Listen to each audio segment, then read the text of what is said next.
How about now? Fratelloni's Hardware and Garden Stores brings you Garage Logic Podcast number 988. Wow. December 27th, 2022. 46 degrees was the record high on this day. That was in 1959. And it was 24 below on this day in 1886. And now, from the mayor's office above the boathouse on the east shore of Spoon Lake, it's Garage Logic with Chris Reavers manning Technology Corner, Kenny Olson from the Krabby Coffee Shop, John Heidt in the newsroom, and of course, the Rookie. Here is your Flashlight King, Fireworks Commissioner, and the Keeper of Common Sense, your Mayor, Joe Souchere. When last we gathered, we had Stephen C. Anderson and John Heidt. That was a fun show. And people seem to have enjoyed that, and we'll have Stephen C. joining us January 17th at 7 p.m. in Hopkins at the Hopkins Center for the Arts. That was fun. I was To at... celebrate the 1,000th podcast celebration, if you want tickets, you go to garagelogic.com. Mm-hmm. First come, first serve. Yep. I know my son Gabriel gave the gift of the town council to his girlfriend's parents, Heidi and Paul. What a kiss up. Wow. Yeah, he was Love really it. kissing up. But he And figured out how to do it. yeah, he did, and they were very Gabe happy. probably could invent it, let's be honest. Gabe Yes. would be teaching us how to do it. Well, and they will be in attendance for the 1,000th podcast. They're Nice. huge fans. I stopped at 30 They get Bales. tickets? Yeah, I think they did right away. I think that's the first thing she did. I stopped at 30 Bales Friday after the show. She tasked me with some errands to get. Oh, okay. You know, I know the weather's torrential, but why don't you stop here, and here on your way home? Really wasn't torrential. Oh, it was really bad out there. Torrential would be a rainstorm, maybe. But they are very, very words have excited. meaning even after Christmas. Right. So, It wasn't much Starting of a storm. already. but they were very excited. They're very excited at 30 Bales to be a part of the 1,000th podcast. It wasn't much of a storm Here. in the sustainable urban core. On my block. But Right, I can so it wasn't a understand storm. how it was a terribly difficult situation out in open blowing country. There was a And then photo. it became quite a storm in the Buffalo area. Yeah. Well, and when they close those highways, you know, they put the arm down. You can't just go around them because you can't see where the road is. That's right. That's why they Right. put the arm down. Right. Yeah. How do you pronounce? Is it Keokuk, South Dakota? It's right on I-90 in South don't Dakota. That's Johnny Cake. But the drift was so bad on I-90. The freeway was closed. It overtook the overpass. That's how deep the snow was. But I mean, I'm not wrong when I say the metro area, aside from just horribly maintained streets, Yeah. was not bad at all. I would We agree never with got the wind. We never got much snow. No, but what we do like to have in the sustainable urban core is the worst drivers in the state. That's what we like to Boy, I keep. followed one today. She sat through 2 red lights and wouldn't make a left turn. you. Wow. Should you be away from the group, lady? Oh. And again, a euphorian because she was clothed in such a way that suggested to me that she managed to buy a car without a heater. As long as you brought that up, Joe, Yeah. what the hell is the deal with cars who are going to make a left turn at a light, but they won't pull out into the intersection hate to that. sit there and wait? That was So you this- end up hitting the light 4 times, which Right. drives me crazy. Okay, there, I got it off. Off your chest. Feel better? And I I got do, something. much. What is myrrh? Gold, I'm frankincense, and myrrh? Yeah, what is? I don't know what myrrh is. I realized look that it over up. Christmas. I'll bet none of us can answer Is that. it We're ointment? laughing, but I'll bet we can. It's ointment or salve. What? Or an unguent. Unguent. Or an unguent. But why? Would Jesus have sores? Frankincense and myrrh was an oil. It was a that day's version of, I suppose, a skin cream. Spelled M-Y. Okay, Bob. R-R-H. Skin and I cream. plugged my headphones. Bob asked for skin cream on Christmas Eve. I had to give my dad skin. He said, "Do you have any skin cream?" I bet What the it's hell? right. I bet it's an oil or some sort of unguent or ointment. A fragrant gum resin obtained from certain trees and used especially in the Near East is perfumery, medicines, and incense. Yeah, it's a sweet, it's a nice smelling ointment. So they run down to the 3 wise men, hit up Bethlehem. They're going to the They go to Walgreens. Fratelloni's. They get some myrrh. What? Hey, where's the myrrh? Where's the myrrh at? Aisle 7. Where's the myrrh at? Yeah, what aisle? Frankincense? We're out. There's been a run. It's good for your stomach, apparently. If you Oh, have okay. problems with your stomach and intestines. Well, you don't and eat it, do Well, you? was Jesus, I mean, infections. wasn't Well, he born apparently, yeah. perfect? Yeah, but do you eat the myrrh? That's kind of what it says here. Let me I add didn't know you foods ate and- the myrrh. Yeah, you use it as a flavoring component in foods and beverages. Oh, I thought it was an unguent for Hey, skin. that old fashioned, a little more myrrh. Right. I always see Joseph, though. You know, he's got the guys here, and he's looking around, and they bring him the frankincense, and they got the myrrh, and he's like, okay, Was you he know, like Merry that? Christmas. Yeah. And then once they pull out the gold, he's kind of, all right, we got to go in here. He's rubbing his hands together Did saying, they bring frankincense, gold, and myrrh? frankincense, Yeah. gold, and myrrh. I don't know if they were presented in that way. Frankincense has to be just incense, right? I love the smell of incense. I love this. 2 o'clock at Christmas Eve was Not packed. asking you anything. You know what about I that. got? Front pew. We got there at 1:56. Where, It was Assumption? packed. No, Nativity. Oh. And they had the front 2 pew reserves, and they pushed Stevie Sheehan put me right up in the Did front. they pray for Cormac Scanlon? Yes, I know I did. Yeah. That's a really sad Young story. kid, Cretan sophomore, died. Hockey player? Yeah, he was playing for the St. Paul, are they the Capitals? Yeah. But he was destined for the Cretan team, which is neither here nor there. He told a buddy on the bench last week, God, my calf feels funny. And then all of a sudden, oh, my arm feels funny. And somebody was smart enough to instantly call 911. And the poor guy had some strokes. And he didn't make it. And I guess he was a hell of a kid. He's a friend of my grandson. And it's just a bad time to go. Huh? Yeah. Yeah. And, Well, any time's a bad time to go if you're 15 or 16. and the Scanlons have been, you know, Casey O'Brien is his cousin. Mm-hmm. So they've had a pretty tough fight with cancer over the last several years, and then to have this tragedy. And the Scanlons are, of course, St. Paul institution, wonderful. Mal and Nancy. Well, this should be Mal's grandson. Right. And I went to school with Colleen, one of the daughters, and Danny, and it's Joe, the dad, is a hell of a guy. The whole family is. Gabe went to school with his brother, who's the older one. And it's really sad. I don't know how you lose a child and ever get over that. Well, I'm not sure you do. Nope. I'm not sure you do. Merry Christmas, Joe and the team. 35 years old and have been a fan since I was a little guy old enough to figure out how to get myself out of the car seat. And my dad would have me sit up front in his Chevy work van and take me to jobs. I have always considered myself a normal person. Maybe it was because I'm too simple to understand solstices. Or maybe it's because I think seasons in Minnesota are ridiculous when the time winter starts, I've already blown multiple feet of snow and relented to stop wiping my nose because it's going to freeze to my mustache anyway. I recall one time you mentioned being a 21ster just gives us hope. I like that idea. I've also turned my girlfriend onto the show and her young lad, 7 years old, and I was trying to explain it all, and I couldn't, so I decided to look it up. I see your article in the Pioneer Press published in 2008 and updated in 2015. What I still don't understand is when are the dates of seasons. Spring started yesterday. This email was written earlier. Allowed to go as long or short as desired, as you chose Super Bowl Sunday as the start of summer. When does summer end and autumn begin? And move us into winter. I know it's been explained before. Love to have a refresher. Always pushing back and never missing a show. Cheers, Mayor. Chris. All right, Chris, here's the way it works. On the 21st, the winter solstice, 21sters begin to celebrate the idea the days are getting longer. Right. Incrementally, but Okay. they're getting longer. And that's spring. And spring lasts until about Super Bowl Sunday. And that's summer. Mm-hmm. Summer lasts till the It's not long. You take what you can get. Summer lasts until June 21st, the summer solstice. That's the last day of the days reaching their peak length. Okay. Then summer ends, and the days incrementally get shorter.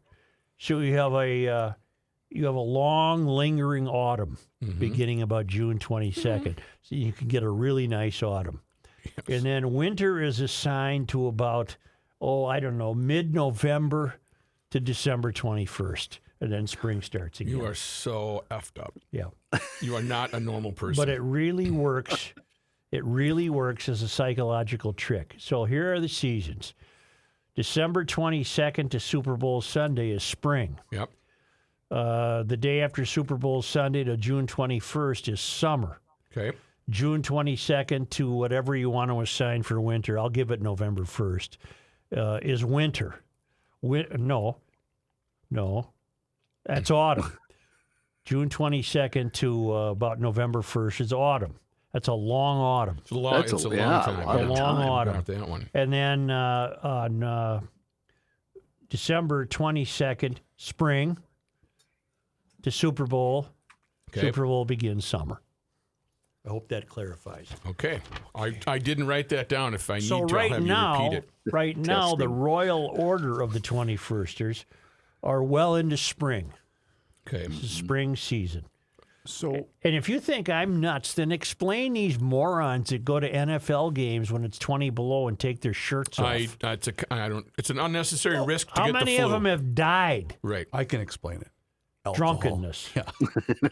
But that's just an illusion that alcohol warms you. That's not true. No, I was meaning more it impairs your judgment. I think it does. Right. I think it does. May I ask a question relating the 21sters because this did come in an email? Yes. When do you send the holiday card? Often this relieves you of that. You don't really need do you to send it in any. June? Merry Christmas? Right. Yes. Well, no. Light the menorah. No, Christmas is still Christmas. It It's just still happens the to fall December in spring. 25th, Okay. but it's springtime. It's Right. just spring. You can still Gotcha. send a Christmas card. Okay. Yeah. Yeah. And I have a ray of hope. We were going through the governor's new commissioner appointments. Yes. And we came to a guy named Marquardt. Paul Marquardt is going to be the new commissioner of revenue. And this also is Chris. I don't think it's the same Chris who was wondering about the, the guy wondering about the 21sters was Chris Ross. This is Chris Ingebrigtsen. And he said, I know we have to give Walls commissioner appointments the hairy eyeball, but I wanted to throw out a ray of hope for newly appointed Commissioner of Revenue, Paul Marquardt. He served in the state legislature as a DFL rep in the Clay County area for 20 years or so, which I suppose doesn't say much about these days. Prior to that, though, he served me as my wrestling coach from 3rd grade to 11th grade and taught me U.S. history, world history, and U.S. government. His classes were far less failed than the history and government classes I had to endure at the University of Minnesota Crookston later in life. He was a good, fair, and kind coach, but I wanted to share a story where I received his ire. I headed to the locker room after a long practice one day and realized that I had left my assigned headgear in the practice room. It was a short trip back to retrieve it, but I thought, heck, they'll be there tomorrow. The next day, I did not find them, and when I told the coach about it, I had to endure a long lecture about school-owned property and my mishandling of it. That was followed up with more push-ups than I cared to do to get my headgear back. He has been a good public servant, and I think he will be a good steward for the Department of Revenue. Well, I'll take that. Okay. See, we need personal endorsements like that. People who can look at a guy like Paul Marquardt and say, that's not a bad choice. That's not a bad choice. Right. All right. I got yak tracks for Christmas. Yeah. What are I those again? walk every day. Well, now you can. You just a rubber Just an thing. You endorsement? pull over the soles of your shoes, and they contain spiral wiring. Why did I think they were metal? You said they're rubber? Well, the rubber housing holds the spiral. And that part goes The over web. your shoe. It's a web of little spiral steel, and that's a web, and it goes under your shoe, and it really works. You don't have to worry about slipping. They work. I do agree, but I don't like the sensation when you walk on the concrete, the sidewalk. Can I tell you something? It's like biting on a popsicle stick that my mom doesn't like. Can I tell you something? Please. You don't wear them to walk on concrete. I I know, but for most of your walk, you'll be on concrete. No, the Euphorians, the people in Liberal Lakes, Diversityville, have done a horrible job maintaining their sidewalks this year. They reflect the city. Okay. That's why we need a department that the city just takes care of all the sidewalks. I got a new department for you that helps rest our case in our belief that the number of administrators hired in the failed academy goes a long way to telling us what the problem is with the failed academy. Bring it on, Brother I'm going Joe. to bring it right close here to home. Jordy alerted me to this. I'm bringing it home to Hamline University. Hamline. Isn't that our oldest institution? I believe it is. Or if you're a new reporter, Hamline. No, you did not hear I have heard Hamline. that. Not this year. Not Well, I've heard Hamline all my life. It's like it's a train. right. Taking the Hamline. Taking the Sounds Hamline north. Sounds Gotta good, though. take the ham line. Big, juicy This ham. is from a site called frontpage.com. Muslim Students Association gets college prof fired over Mohammed painting. All right, this is datelined yesterday by Dan Greenfield. Okay. You don't need to go to Afghanistan or Doha to find Islamic Sharia law being enforced, complete with penalties for blasphemy. You can find it right here in America at Hamline University in St. Paul, Minnesota, where punishing blasphemy has made a comeback courtesy of woke administrators, Islamist staffers, and Muslim Brotherhood front groups. You get this now. Okay. Reavers, put that bleeping phone down. I'm texting Kenny relating to the show. Yeah, but it's nothing you had to do now because I heard O'Brien's speech. I just got another email at 12:26 that suggests otherwise. But I'll wait. Give my undivided attention. You ready? Yeah. I don't want to get angry, Who does? but I sometimes feel I owe it to you. Yeah, you know what? I deserve it. A faculty member had included in their global survey of art history a session on Islamic art, which offered an optional visual analysis and discussion of a famous medieval Islamic painting of the Prophet Muhammad.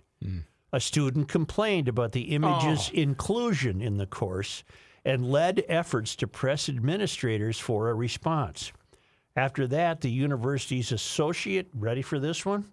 The university's associate vice president of inclusive Oh, excellence dear God. Wow. declared the classroom exercise undeniably inconsiderate, disrespectful, and Islamophobic, because apparently you're not supposed to draw pictures of Muhammad. I don't know why. Neither before nor after these declarations was the faculty member given a public platform or forum to explain the classroom lecture and activity. To fill the gap on December 6, an essay written by a Hamline professor of religion who teaches Islam, explaining the incident along with the historical context and aesthetic value of Islamic images of Muhammad, was published on the Oracle's website. The essay was taken down 2 days later. One day after that, Hamline's president and associate vice president for inclusive excellence Okay. sent a message to all employees stating that respect for the observant Muslim students in that classroom should have superseded academic freedom. Wow. Well, this is totally failed academy. I mean, it shouldn't even exist. Right.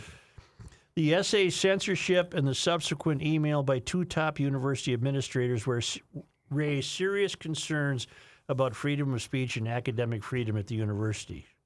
The instructor was released from their spring term teaching. So maybe it's a teacher that has pronouns. Yeah. Him, her, her. Well, they're eating their own. Yes, I mean, you can't even read a paragraph here without... The instructor was released from their spring term teaching at Hamline, and its associate vice president for inclusive excellence went on the record as stating it was decided it was best that this faculty member was no longer part of the Hamline community.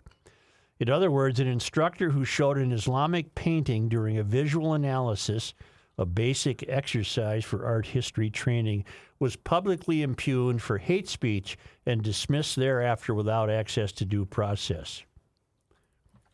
The Oracle, that must be Hamline's newspaper, provides more context in a process that looks more like Pakistan than America.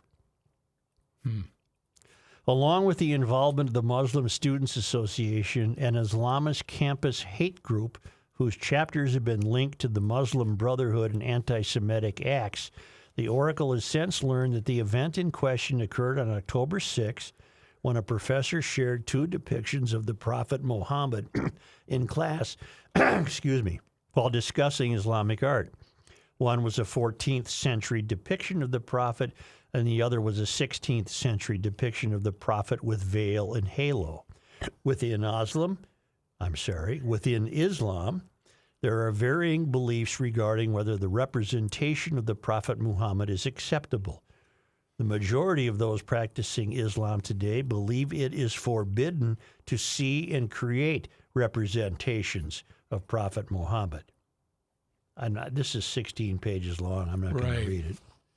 The hell with this. Well, let me get to this, though. Maybe I'm stopping too soon.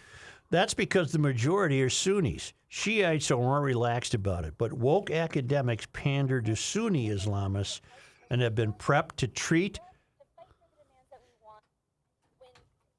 Oh, we could hear that. Oh, yeah, we could hear that. Yeah. Oh, I'm sorry. It's okay. Why did that come through?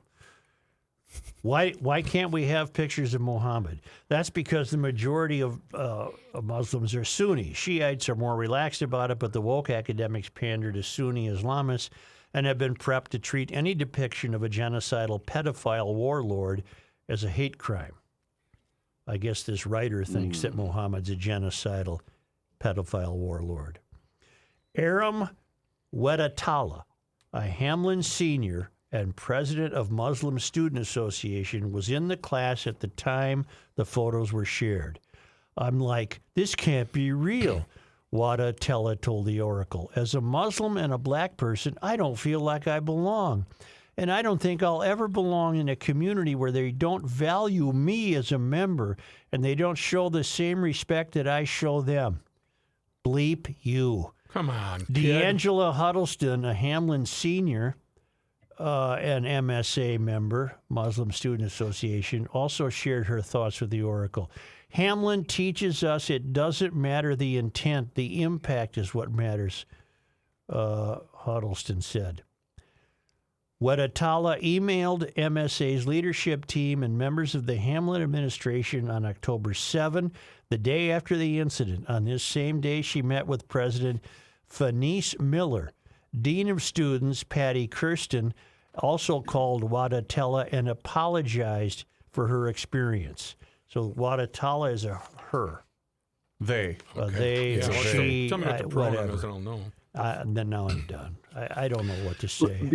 Before you're done, if you continue to read the Oracle story, Joe, Yeah. the professor gave a content warning and described the nature of the pictures to be shown and their controversial nature for more than 2 minutes before he showed the slides. So he let everyone know what was coming, what was on the pictures, etc. So every student sitting there, this was all from a video of the class, every student sitting there knew exactly what was coming. So there shouldn't have been they had any the shock chance to get- factor yeah. whatsoever. yeah, they had two minutes. He talked about that and told what was coming. Well, the clip that you guys accidentally heard was I was able to grab a little bit of the audio from that classroom. We are going to need a party that will organize working people to fight for the demands that we want and to win socialism. Thank you so much. Quick point of privilege. Quick point of personal privilege. Yes. Guys, first of all, James Jackson, Sacramento, he, him. I just want to say, can we please keep the chatter to a minimum? I'm one of the people who's very, very prone to sensory overload. There's a lot of whispering and chatter going on. It's making it very difficult for me to focus. Please, can we just, I know we're all fresh and ready to go, but can we please just keep the chatter to a minimum? It's affecting my ability to focus. Thank you. Thank you, comrade. Of course. Okay, is there a speaker against name, chapter, pronoun? Point of personal privilege. Yes. What is that crap? Please Mushmouth. do not use gendered language to address everyone. Wow. What's going to happen when that young person decides to enter the workforce and they see something that they don't agree with? Here's the problem, ladies and gentlemen. Yeah. I think this helps corroborate the idea that such top-heavy administration lends itself to these types of actions. Okay. In other words, this fake associate professor of, what is it? Excellence in diversity? No. Oh, the associate vice president of inclusive excellence. He or she or it has to do something because now he, she, or it has this job title. It has to validate it. There is no reason for this What do you do? job title to exist. Right. There is no such thing as inclusive excellence. That would be undefinable. Inclusive excellence. There's no way to measure that or achieve it or determine that such a thing exists. So these top-heavy administrators, which are the reason, the main reason the academy has failed, they see if you can find, Rook. Go to the Hamline University website and see if you can divine in some way the number of administrators. Oh, dear God. Because we know Stanford has more than 1,500 administrators, almost whatever. No, it not was way more than that. 1,500. Wasn't it They had 15,000? Hackley. They got more than 15,000 administrators, almost one per student. And these administrators who don't administrate anything, they're ruining the academy. And in this case, somebody named the vice president of that means there's a president of inclusive excellence. Well, of course. If there's a vice president. And to get to that person, would you have to get through somebody else? Oh, absolutely. Because they must have an assistant of some type. So the emails start flying, and the only person to suffer any consequence is a teacher who was being perfectly honest with the students. And as John mentioned, warned them ahead of time. But the kids were made uncomfortable. Because that's what the administration has all these administrators in place to determine if someone's uncomfortable or not. Right. Bleep Hamline. He went another step also. He did the 2 minutes explaining everything. Do we know the name of the teacher? No, it's not in the Oracle story. They, them. Both pictures We gotta meet. were not negative pictures at all. They were very positive. And his whole point, and he told them this, it was to show how some Islamic cultures frowned on the practice of showing pictures, others do not. And these two pictures are part of centuries-old books of the Prophet Muhammad that were done by Muslims. So the whole thing is just... Well, the inmates run the asylum, and it's ruined. It's ruined. It's ridiculous. I would never believe now in anything that comes out of Hamline. For most Muslims, it's an absolute prohibition. Muhammad or any of the other prophets of Islam should not be pictured in any way. Pictured as well as statues are thought to encourage the worship of idols. This is uncontroversial in many parts of the Islamic world. That according to the BBC. Well, Aram Wedatella, who apparently is female, she was uncomfortable, so she emailed. What did she email? She said, "I don't feel like I belong." Well, she emailed some administrator, and that got the ball rolling.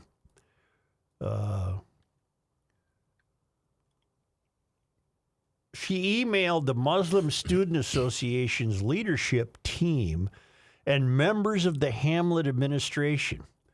And you can imagine that there were members of the administration clamoring for something to do who involved themselves in this decision. It's unclear at Hamline. They don't give us a number. And Wedatella also met with President Faynice Miller. Dean of Students Patty Kirsten also called Wedatella and apologized for her experience.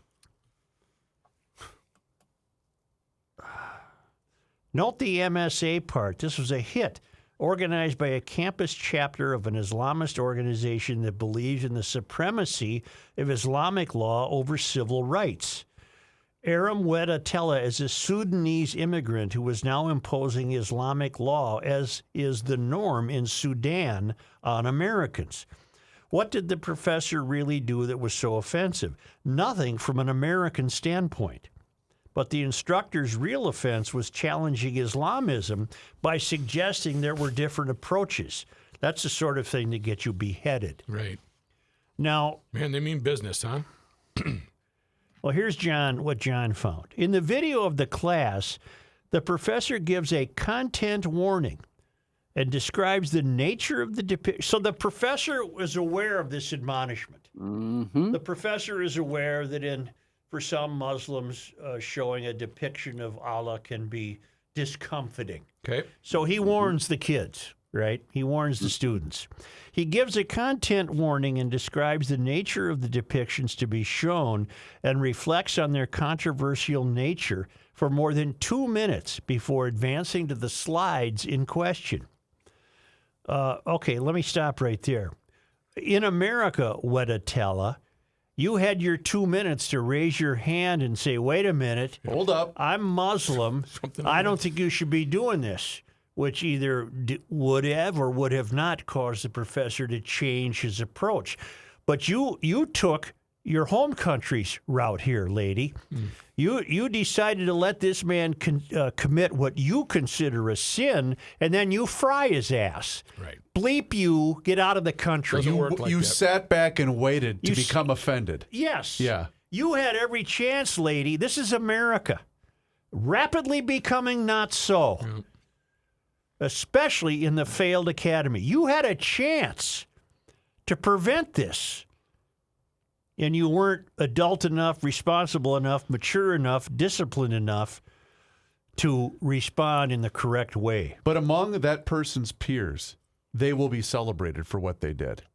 Look at the action that they were able to remove a professor that was offensive to some.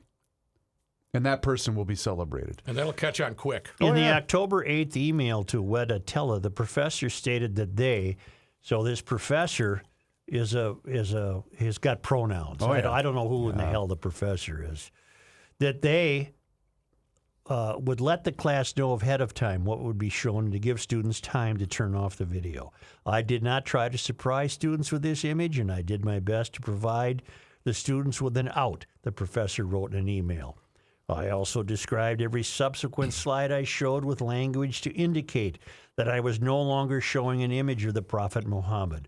I'm sorry that despite my attempt to prevent a negative reaction, you still viewed it and were troubled by this image.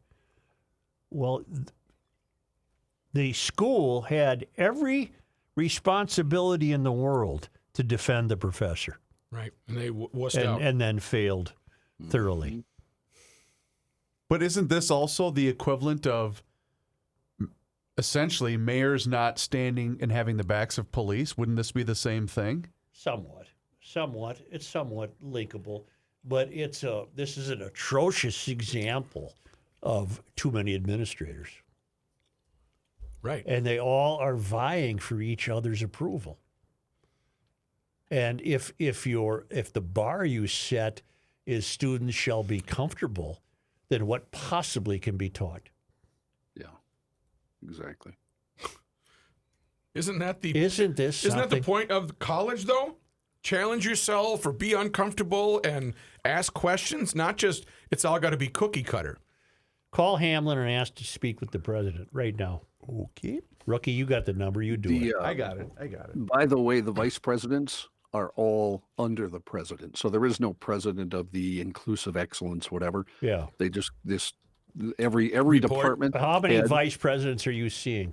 Inclusive excellence, institutional advancement, finance and administration, dean of students, vice president and athletic director, vice president, general counsel, vice president of enrollment management. So seven it looks like. Well, if they only have 7, they bowed to the one that didn't make the most sense. Maybe they were just too cheap. I can see How where would you you like me to phrase the question? We'd like to talk to you about the dismissal of an art professor. Thank you. Her name is Fanice I have it right Miller. Miller. Fenice Miller. Fenice Miller. We'd like to talk to Fenice Miller. Feliz Navidad. Feliz Navidad. Feliz Navidad. Feliz Navidad.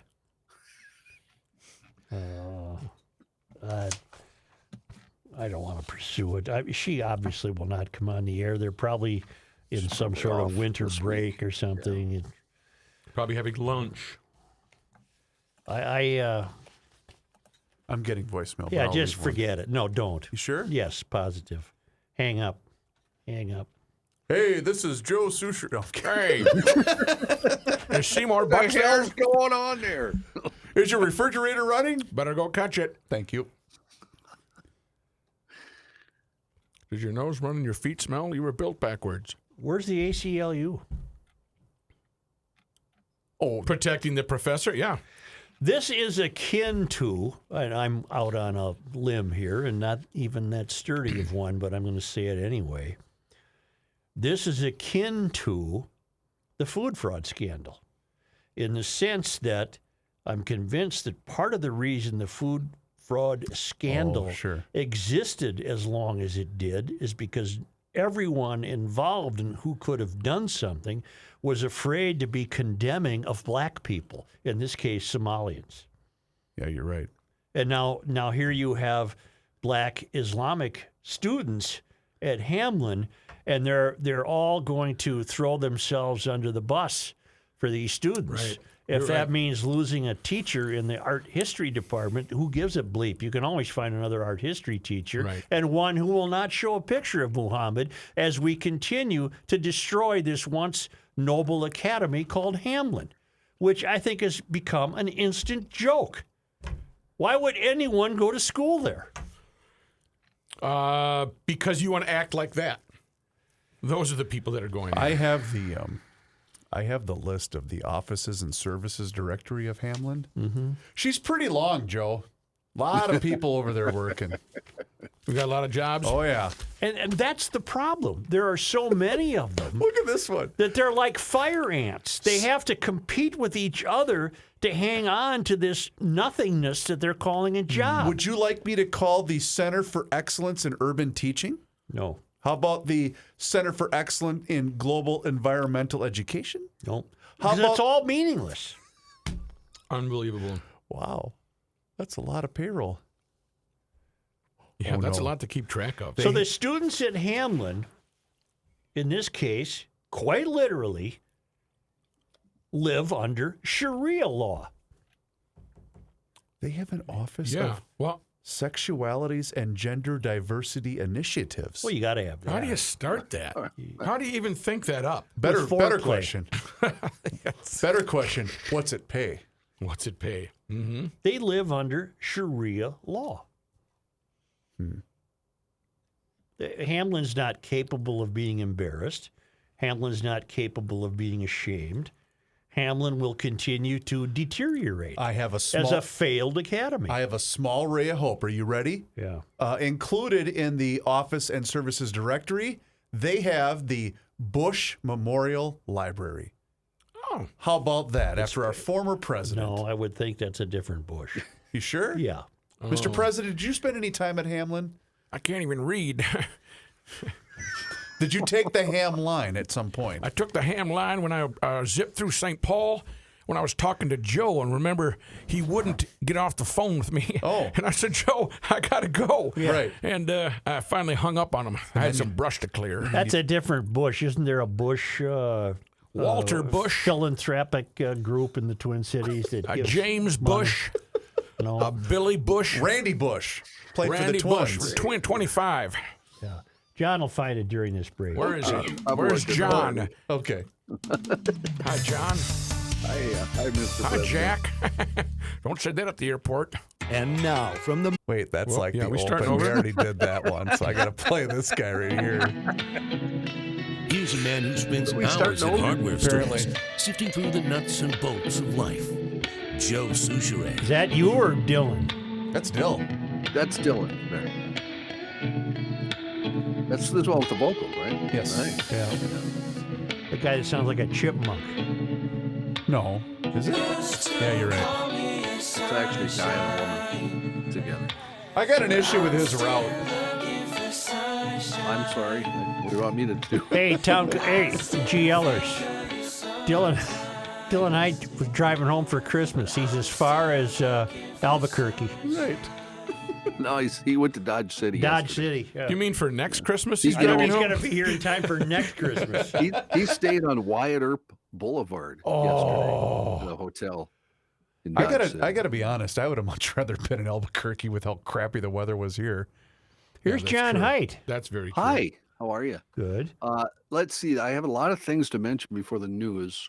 We talked about the thing at Hamline. The president, Faynese Miller, and the associate vice president for inclusive excellence, David Everett, sent a letter to the, quote, community at Hamline. Meaning the Muslim community or everybody? Everybody, the entire student body. Yeah. And it's a long letter, so I won't read the whole thing, but they bring up academic freedom a lot. Mm-hmm. But it seems to me that this would be the opposite of academic freedom, wouldn't it? What It they're is. doing? It is. They're saying in the spirit of academic freedom, we do not suggest that some material be stricken from our classrooms and not shared with students. This does not generate new knowledge. But we do suggest that the indefensible can be taught, as well as material that offends, but how we teach it and how we share images and content matters. BS. These people are liars. And here's the only thing that will get to them. Their benefactors have to withdraw. You know, if there are any GL people who write checks to Hamline, Money talks. you're going to have to tell them how you feel. This can't continue. The school is meaningless. That's an absolutely meaningless school right now. Yeah. And that letter says that through about 25 paragraphs. It says it 6 times in the same words. It makes no sense the way they said it. Then, let's see, we have the Bush Memorial Library at Hamline. That's not George Bush. It is not. You're correct. It's named after A.G. Bush. He's a longtime Hamline trustee and benefactor. In the old days, I'm assuming, since the library opened in 1971. I tried to look up A.G., but could find nothing about A.G.'s Not even a background. plaque. That's odd. And then something we talked about off air. If you didn't see it, you can watch it on demand. There's a great Grammy tribute to Paul Simon that aired on CBS last week. And it's a bunch of people paying tribute to Paul doing his songs. Some very good artists doing that. And then Paul does 3 songs at the end. And it's a really, really, really good watch. And I don't remember He's okay, I guess. Who's the guy? Who's our fella in Montana? That's who alerted Scott me to Matura. it. Scott, yeah, Scott's the one who alerted me to it. And he was right. It was. Did he quite do well the done. duet with Chevy Chase? Well, Dave Matthews actually did. You can call me out. I can't watch it if Dave Matthews is on it. There's nothing wrong with Dave Matthews. Oh, he's dreadful. That's government music. You know, Why don't you go listen to some Canadian boring band or something? I am of the age where tragically. basically everybody my age loved the Dave Matthews Band, and they don't really do much for me. The first 2 albums I liked a lot, and then after that, they all kind of became the Is same. that Crash into me, Crash baby? is a great song. Yeah, I like that song. They probably got an electric car. Every time I hear the name Dave Matthews Band, all I think about is their tour bus unloading the cargo Unloading onto that poor person that was standing below the bridge. We used to have a great fan named Pangy. Get out! I know was how going to you were say, thinking, what yes. was her name? Pangy. Wow, yes. Angie with a P, and she was a vehement defender of Dave Matthews. Yeah, she's a huge fan. Yeah. Huh. Interesting. In what way All right, then. did Dave Matthews She come just, up in I think conversation? I probably ripped him or something, and she wanted to confront me about that at a Dark Sox golf tournament in Prior Lake. Ah, Yeah. We all ripped him pretty good when the bus incident happened. that was pretty funny. Right. We went after him. I have seen them live though, and was very entertained. They did put on a great good live band, show. Yeah. Wonderful Right here. player. Both of them. Got him? Both of them. Double barrel? Yeah. What? What did I miss? He's saluting me Yeah. under the table. Under the table. I see. All right then. Can we do the news? I'd rather talk music. Me too. In the news. Our sponsors require us to do the news. There's a great group that has the worst name. What's that? They're called. Their name is Spoon. Well, yeah, they've been around a while. I know, and I just a horrible name. It just it turns me off. What would you call them? Fork? I don't know what I'd call them, but it wouldn't be Spoon. That's just dreadful. Dreadful. Spoon. Interesting. What do you get when you add it up? We're down to one traveling Wilbury too, aren't we? 2. No, we got 2. Dylan and Jeff Lynn. Oh, that's right. In the news, flight cancellations continue to add up at the Minneapolis-St. Paul International Airport Tuesday morning, leaving many post-holiday travelers stranded. This despite reports from a Mr. Joe Souchere that the weather's just fine. Sorry, What's Joe. wrong with it? Sorry. In the metro area here, just fine. We got him. Weather's fine. No, MSP. outstate. What do you think? I'm nuts? Outstate was Somewhat. bad. Somewhat. Let's take a vote. Who thinks Joe's nuts? Yeah. Who's nuts? D's. Minneapolis reported Can we 32 say that? canceled. Just, Sure. Okay. 32 canceled flights and 14 delayed flights by 6 a.m. this morning. Southwest Airlines, as you probably know, is responsible for a large percentage of flight cancellations this holiday. It canceled more than 70% of its flights Monday, more than 60% for this morning, and warned that it would operate just over a third of its usual schedule in the days ahead. They say that'll allow crews to get back to where they need to be. Late Monday night, the U.S. Department of Transportation announced they'll investigate the airline's compliance with its customer service plan. The agency says it'll weigh whether Southwest could have prevented any of the cancellations, although the company has blamed winter weather for complications. On the other hand, drivers should finally be in the clear if they're heading home this week. The Minnesota 511 roadmap showed dry pavement across central Minnesota and light snow covering roads around the edges of the state early this morning. I want to have a tirade about this, but I think it would be misplaced.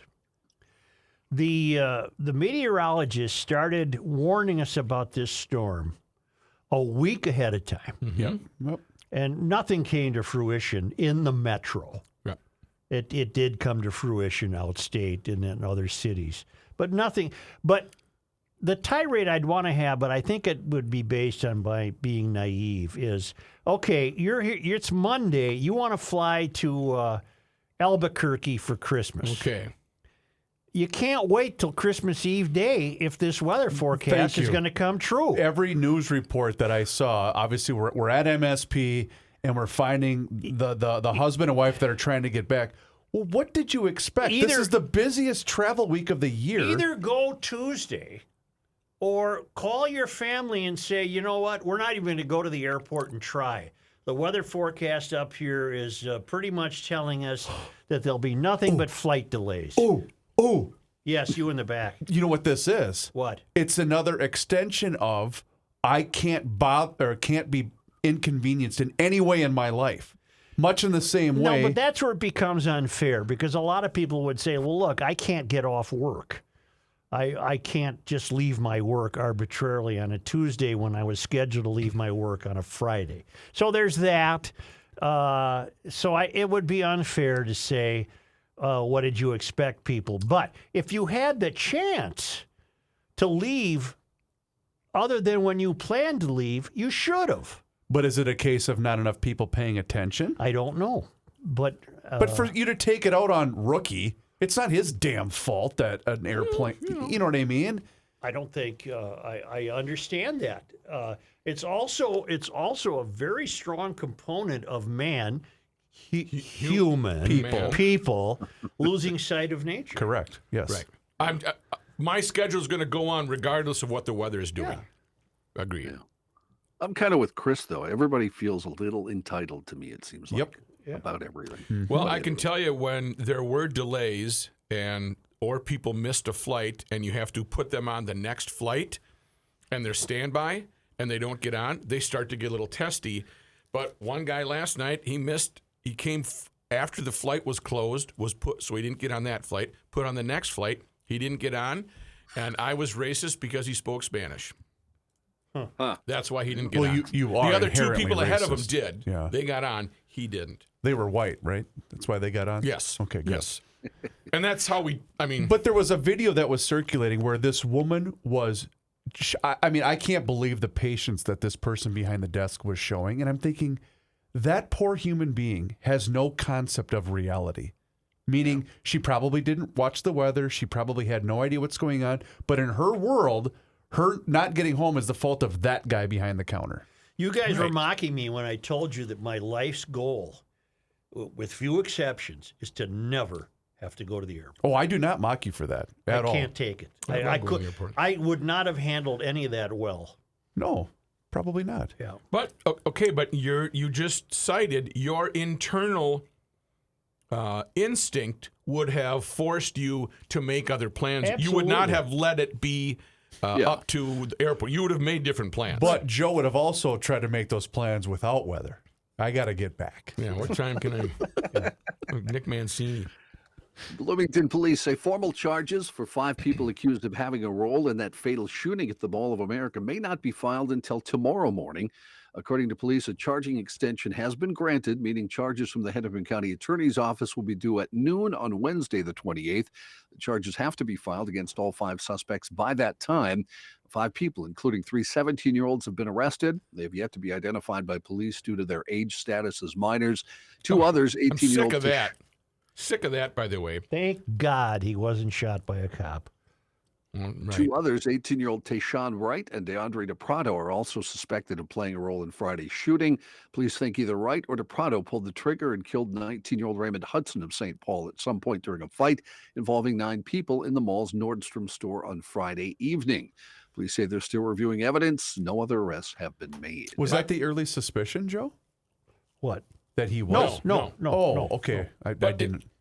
In keeping with that thought, my wife said, why did it get to that level of escalation? You can always sense when there's a discrepancy or some heated tension. Why wasn't somebody on the horn saying, it's about to go down, somebody's got to get over here, Nordstrom second floor men's section, and have security there, or Bloomington police right there? Is that the world's largest mall or the country's largest mall? It's probably the country. I believe it's North America's largest enclosed mall. Well, it's going to go under because who in the hell is going to take a chance to go there if this keeps up? Well, remember when it was Camp Shoot Me, Camp Snoopy, we were having people shot. 500 people showed up at a vigil at the Stillwater Lift Bridge to remember 20-year-old George Musser. Musser's body was found late Sunday afternoon after a search by family and friends in Stillwater. He was last seen leaving Brian's Bar and Grill at 2:10 a.m. His family realized about 5 a.m. Saturday he hadn't come home, according to his aunt and godmother, Ann Weber. The family found his wallet near the Freight House, a restaurant near Brian's, and where his vehicle was parked. His keys were found in the area near a dumpster. The family contacted police and started organizing a search, family expressing their thanks at the vigil at the hundreds who looked for their son. The Stillwater Police Chief Brian Mueller said there was no indication of foul play. They are conducting an autopsy.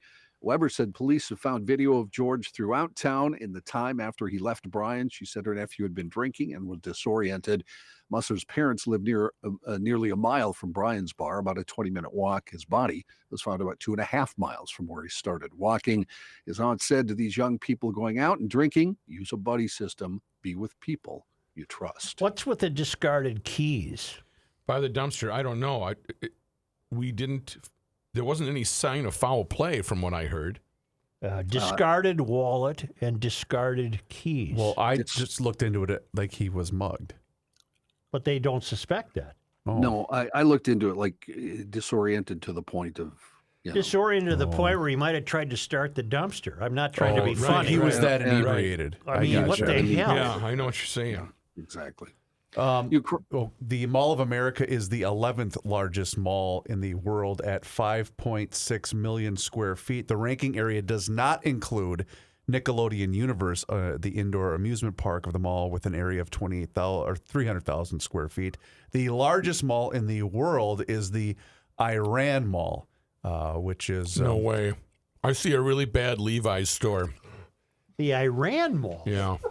What the hell is the Iran Mall? He's full of crap. No, I'm dead serious. Number one is the Iran Mall at 21 million square feet. And I always pronounce this incorrectly. Is it Tehran? Tehran. The second largest mall is the IOI City Mall in Malaysia at 8.9 million square feet. There's no Iran Mall that big. Welcome to Chili's. How many in your party? And you know what? That Chili's looks just like the one in Bloomington. Exactly. Yeah, and Estonia. The South China I don't want to Mall hear any more about is the third largest. Yeah. Ukraine is seeking a United Nations-backed peace summit to end the war with Russia. Foreign Minister Dmytro Kuleba said in an interview with the AP. UN responded with caution, however, saying it could only mediate if all parties agreed. At the same time, Russian Foreign Minister Sergei Lavrov threatened Ukraine with further military escalation if it refused to recognize Russia's annexation of Ukrainian territory. Did you see where he lost the Sausage King? I was just going to say, meanwhile, Russian sausage tycoon Abe Pavel Fromer. Antov has been found dead at an Indian hotel 2 days after a friend died during the same trip. Yeah. Isn't that They were, odd? they were visiting the eastern state of Odisha, and the millionaire, who was also a local politician, had just celebrated his birthday at the hotel. The reason all of this, Joe, may find it suspicious, late last June, he appeared to react to a Russian missile attack on a residential area in Kiev by saying it's extremely difficult to call all this anything but terror. That's right. So- And he fell out the window again, that Abe Froman, the Sausage King of Russia. But that seems to be a problem over there. Your war of terror. Huh? That seems to be a problem. Guys just falling out of There's windows. a lot of guys that are suffering defenestration. Yes, Defenestration. I love that word. Yep. Back to the weather. You know for what it just- means? Getting thrown out a window. Throw Yeah, out but a window, yeah. It comes from fenêtre. Ah, you told me this. Oh, The did I? French. Yeah. What's French? fenêtre mean? Yep, it means window. I believe that also happened in the Dearborn hijacking story where a guy was thrown through a window. He Was got that right? arrested for doing that. That's Why? right. What's with you guys? Back to weather for just a moment. Buffalo bracing for fresh snow today, still counting fatalities and striving to recover from the deadliest storm in western New York in at least 2 generations.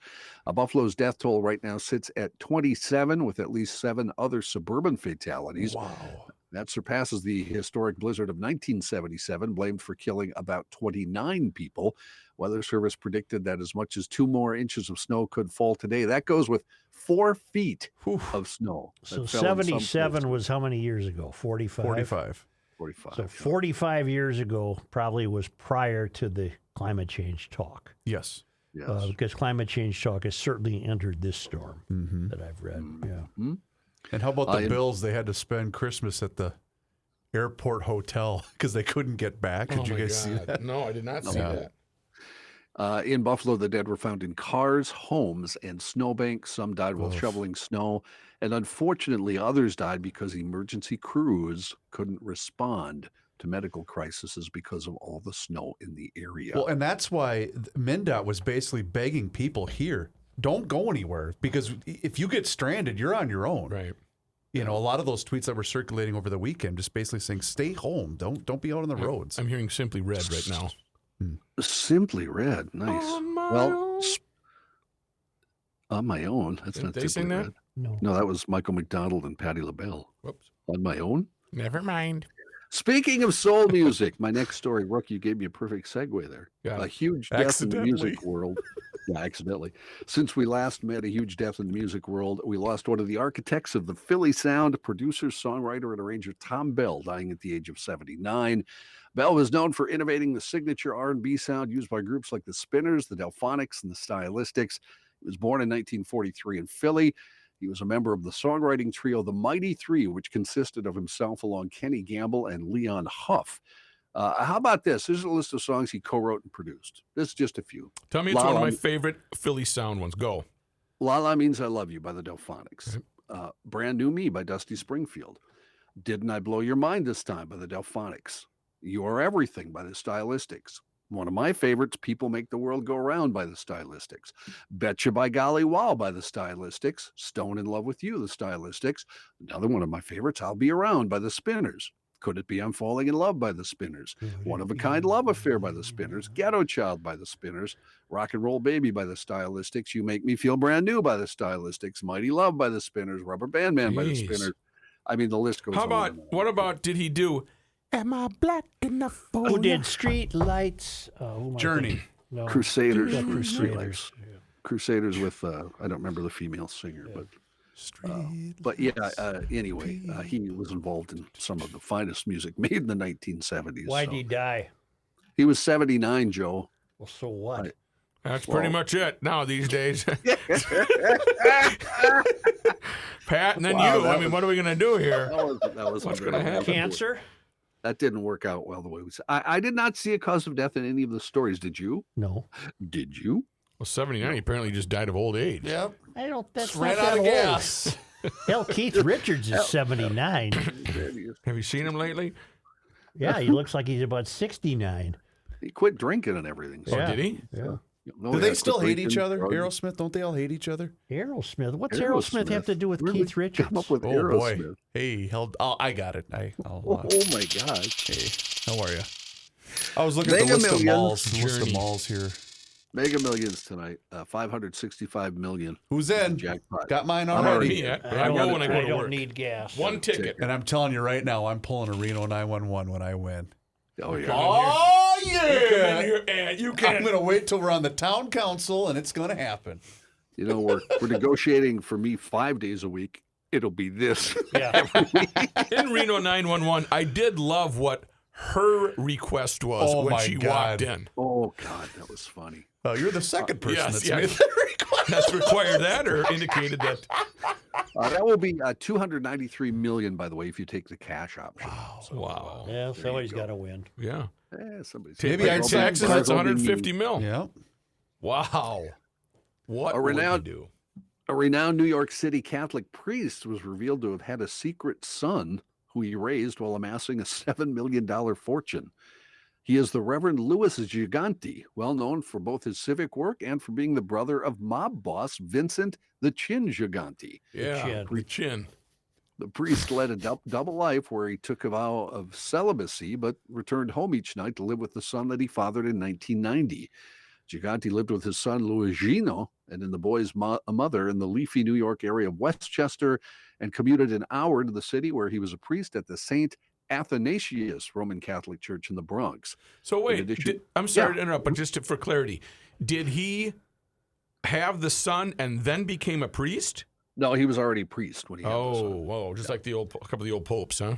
In addition to his work in the priesthood, he ran a development company that built affordable housing and helped him make lots of money. He left that fortune to his son Luigiano after his death last month. His son had opened an internet cafe and coffee shop back in 2017. His son told the New York Times his parentage was an open secret in the church and the community, but that his father was never booted from the priesthood because of his larger-than-life personality. It was holiday behind bars for a man who allegedly hit his girlfriend in the head with an angel figurine Oh, during boy. a Christmas morning. No, you can't. Those things aren't that strong. Right. Well, that's funny you should mention that, Joe. It was Frankie Caldwell, 55 years old. He hit the victim around 7 a.m. with what's being called a fragile Christmas ornament, Yeah. causing it to shatter into pieces. Oh. The 53-year-old woman is described in court filings as Caldwell's on-again, off-again girlfriend of 9 years. Huh. When police got to their Clearwater apartment, the victim described pieces of the figurine falling down the back of her dress. Lucky she did not suffer serious injuries. I can describe all of them. Caldwell denied attacking the victim, claiming instead that she hit him with the angel figurine, but cops noted that Caldwell, who is bald, showed no injuries on his head, while the scene was consistent with the victim's account. Caldwell was arrested on a pair of battery counts and booked into the county jail. He remains locked up on $7,500 bond. When you're They're on entering the off again part. well, now. that's what I was just going to say. When you're at 9 years, don't you need to make a decision Yeah, by you then? got to fish or cut bait, huh? Yeah, I mean, hey, we're on again. Nope, now we're off Yeah. again. We're it's off not on this happening. time. We're off Okay. Here, this take this Gotcha. angel. time. Yeah. Oh, you don't want it, huh? You want it, okay. Update to a story we had a while back. Our neighbors over in North Dakota, my home state, a woman who brought a wild raccoon into a bar earlier this year Oh, boy. has been put on a year of probation. I remember this story. Yep. Aaron Christensen of Maddock, North Dakota, pleaded guilty to misdemeanor charges of providing false info to law enforcement, tampering with evidence, and unlawful possession of a live fur bear, according to the Bismarck Tribune. Northeast District Judge Donovan Fouty gave her a suspended 6-month jail sentence and a year on probation, and she had to pay $1,100 in fines and fees. According to court documents, Christensen said her family found the raccoon, named, of course, Rocky, on the side of a road, was nursing it back to health when she brought it into the bar September 6th. A bartender said Rocky didn't get loose, nor did he bite anyone, but state health officials still issued a warning about potential rabies. She's somebody's exposure. kind of woman. Oh, yeah. The Christmas story reminded me over the weekend, a loyal listener, Dan Winnesota, retweeted your 1976 column, "'Tis the Day Before I Christmas." saw that and I read it, and I swear to God, I don't remember writing it. Really? Yeah. Because, man, was it good. Yeah. So I'll post it to the Garage Logic website. That it's really was good. written about 3 months after I became a columnist. So that was a very early column of mine. And you read it and you went, damn, I was good. Yeah. And the day before, he was telling everybody, I got to write for tomorrow. Come on. Come on. Let me do a piece here tomorrow. Come on, let's go. I use this story only because of the police description. A suspect reportedly tossed several drugs out of his car window during a high-speed chase. Investigators following him said it looked, quote, like a snowstorm. According to police, officers tried pulling over 60-year-old Tim Hughes of Downey at about 11 p.m. near Westminster and Beach Boulevards. That's when Hughes refused to pull over and a chase ensued. One of the officers involved in the pursuit put in his report saying it looked like a snowstorm as he began throwing the drugs from his vehicle. More than 6 ounces of methamphetamine, 7 ounces of fentanyl were seized. Officers also found 300 fentanyl pills, an ounce of heroin, and about $6,000 in cash in Hughes' vehicle.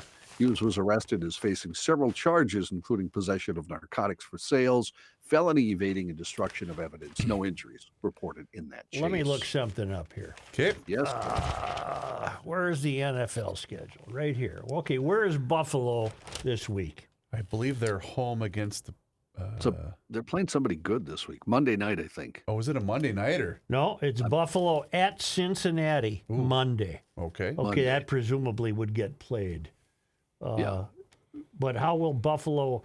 I'm hearing the Buffalo airport might not be open till Friday. Ooh. Maybe they'll just bus it from Chicago. Where are they? Right. Well, they were in Chicago. I don't know if they made it out of there or not. Oh, they were. Oh, Because I said that they had spent Christmas Day at the O'Hare Hotel or whatever is right next to the airport. the Sabres are canceling games. They can't get a game in. That would make. What if they had to do it? Well, I guess it's in Cincinnati, so they'd be fine. Yeah, I don't know, Joe. Don't know what to tell you. John, thank you. Okay. That's fantastic. Happy New Year. Here we go. Merry Christmas.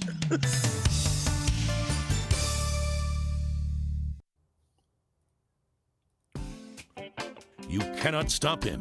He'll just make Yeah, a move. funkify. Joe Souchere. Funkify me. Got to funk New York Republican Representative-elect George Santos Oh, this is so great. admitted Monday to lying during his campaign about his work experience and education.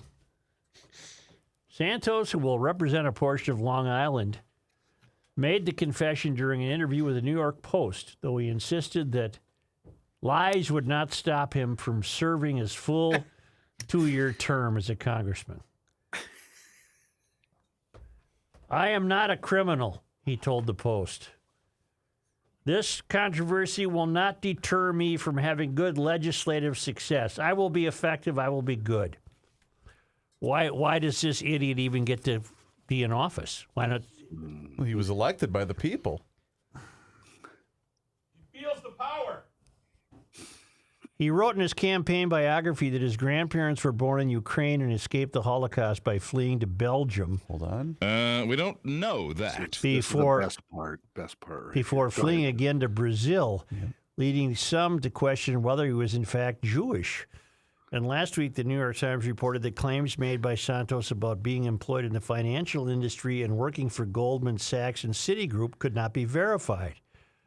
While speaking with the Post Monday, Santos confessed that he never worked directly for Goldman Sachs and Citigroup, suggesting that he probably could have used a better choice of words. Instead, Santos said he worked for Link Bridge, which did business with both Citigroup and Goldman Sachs. Before Rookie leaves, the best line, John Heyman, baseball writer, says, I think he was technically Jew-ish. Yeah. As in, Well, that's kinda. Chris. What? This, you know why this is funny? What? That's exactly what he says. Oh, That's the my quote God. from I did him. not. Okay, I didn't know That's that. why when Joe brought that up, I said Oh. this is the best part. Go ahead, Joe. I'm sorry. Santos said he never graduated from college, despite saying he received a degree from Baruch, whatever that is. I didn't graduate from any institution of higher learning. I'm embarrassed and sorry for having embellished my resume. I owe up to that. We do stupid things in life.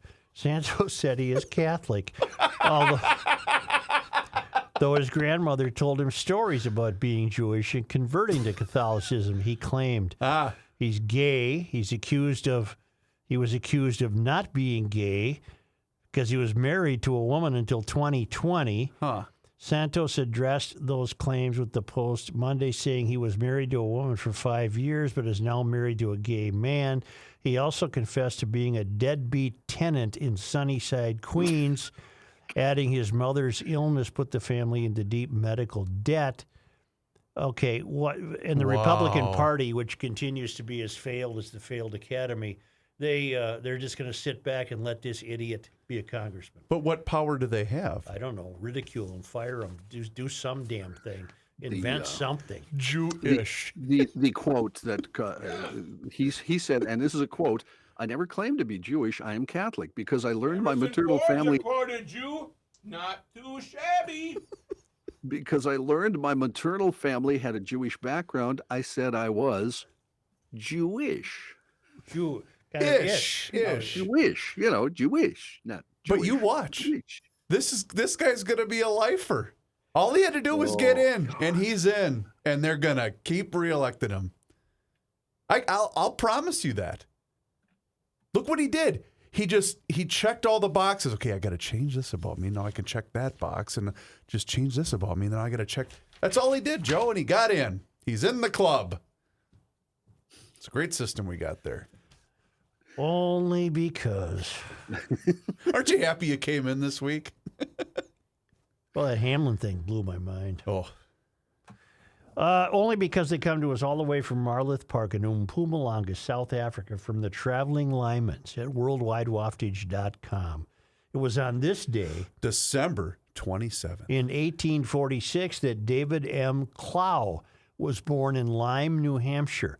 He settled in Isani County and served as governor of Minnesota from 1895 to 1899. During his tenure, the state raised 4 Army regiments for service in the Spanish-American War and began construction of the new Minnesota State Capitol. Clow died in 1924. In 1858, on this day, Charles Reinhardt, accused of murdering carpenter John Bodell, was lynched in Lexington. His case had not yet been brought to trial. On this day in 1906, December 27th, Mahnomen County was formed. Mahnomen is an Anishinaabe Ojibwe word for wild rice. Many Anishinaabe peoples, including the Ojibwe, have a historical and spiritual relationship with rice, with the plant. Got it. On this day in 1957, 12/27, Governor Orville L. Freeman announced that Minnesota will crack down on drinking drivers, urging sheriffs in the state to resist local pressures to reduce drunk driving charges to charges of careless driving. What? So in 1957, the 29-year-old that got pulled off the plane by rookie could have driven and would have been charged with careless driving. Careless. Yeah. Careless driving ticket. When did it change? Because I've heard great stories. Well, they're not great. They're ridiculous. I've heard stories about what people used to get away with, and it's amazing. But when did the crackdown occur? In the 70s? I don't know. I mean, somebody woke up to the fact that it's not funny. And there was one famous businessman in St. Paul who drove off the High Bridge and landed on a gravel pile. Didn't get hurt or anything. And lived? And he's still trying to drive the thing. He's on a gravel pile. Oh, my God. That's How long ago was that? I heard of another guy who was taking the babysitter home and drove out onto the ice looking for her address on the ice houses, the fish houses. And she said, we have to go back to land. I live at such and such. And he turned around on the ice. I know of a guy that tried to drive Vogel home and asked, which house is yours? Yeah. It's the what? I don't know. Yeah. Wasn't that you? No. Oh, that was Royce. It was not me. Dang it. 1911 is when they first had the law, Joe, but it doesn't look like they took it real seriously until maybe 61, civil sanctions. Oh, I would say you could get into the 70s before you were faced with the devastation that you're faced with today. 0.10 in 1971 became the level. Is that less than 0.8 or more? No, it's more. 1.10. Oh. And now it's 0.08. 0.08, correct. Which is almost 1. Just shy. So if you're 2, you're pretty much out of it. If you're at 2, I would guess that. Yeah. I did the test once. The Highway Patrol and the City Hall got together, and a bunch of us took the test and drank. And I was like Johnny Fever. I didn't get worse. Oh, I forgot about that episode. Yeah. Didn't he get better on the air as he kept? His reflexes got better. Got better. And he what a said, well, great it used show. to be a hobby of mine. Used to be a hobby. Well, thank you, GLers, and we'll see you tomorrow and Thursday on this last week of 2022. A lot of GLers thankful we decided to come in this week. I am. Yes. GLers, do us a favor. You still have time to give the gift of Garage Logic. Just like young Gabriel Mikulski did, you can give the gift of the Garage Logic Town Council. Hey, as Joe wants to remind us, don't forget to sign up for the Garage Logic 1000th podcast. That will be... No, it's the celebration of the 1000th podcast. That's what I meant. There's a distinction. At the Hopkins Center for the Arts with pre and post at our friends at 30 Bales. It's going to be spectacular. More details at the website garagelogic.com. And the Garage Logic YouTube channel is there for you to subscribe because we are posting daily content for your amusement. Hey, we'll catch you tomorrow.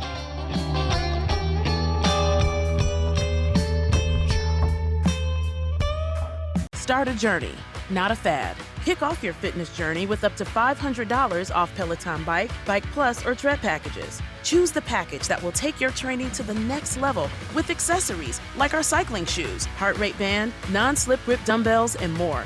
Join now and you'll see why 92% of households that start the year with Peloton are still active a year later. All access membership separate. Offer ends January 8th, 2023. Excludes Bike, Bike Plus, and Tread Basics. See additional terms at onepeloton.com.